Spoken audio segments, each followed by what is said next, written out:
নরসিংদীতে বৃক্ষরোপণ কর্মসূচি ও কৃতি শিক্ষার্থীদের সংবর্ধনা অনুষ্ঠান অনুষ্ঠিত হয়েছে। রোববার দুপুরে চিনিশপুর ইউনিয়ন বিএনপির উদ্যোগে Rajadi Chinishpur high school and college প্রাঙ্গণে এই সংবর্ধনা অনুষ্ঠানের আয়োজন করা হয়। অনুষ্ঠানে প্রধান অতিথি হিসেবে উপস্থিত ছিলেন সংরক্ষিত মহিলা আসনের সংসদ সদস্য এবং স্বরাষ্ট্র মন্ত্রণালয় সম্পর্কিত সংসদীয় কমিটির সদস্য অ্যাডভোকেট শিরিন সুলতানা। 17 বছর একটি সরকার ক্ষমতায় ছিল, আমার মনে হচ্ছে যে এখানে কি পর্যন্ত মনে পড়েছে কিনা সন্দেহ। তো এইভাবে আমরা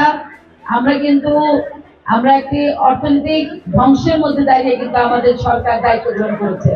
আমরা যেখানে হাত দিচ্ছি সেখানে কিছু নাই, যেখানে হাত দিচ্ছে সরকার সেখানেই নাই।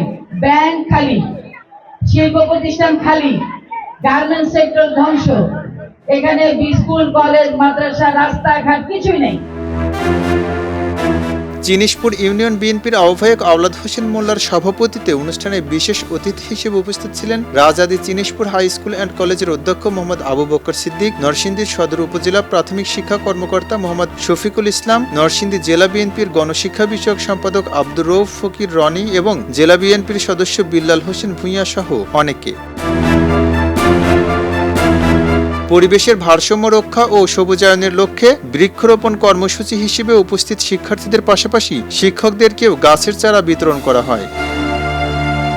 খবরের কাগজ, নিখাত, নির্ভীক, নিরপেক্ষ।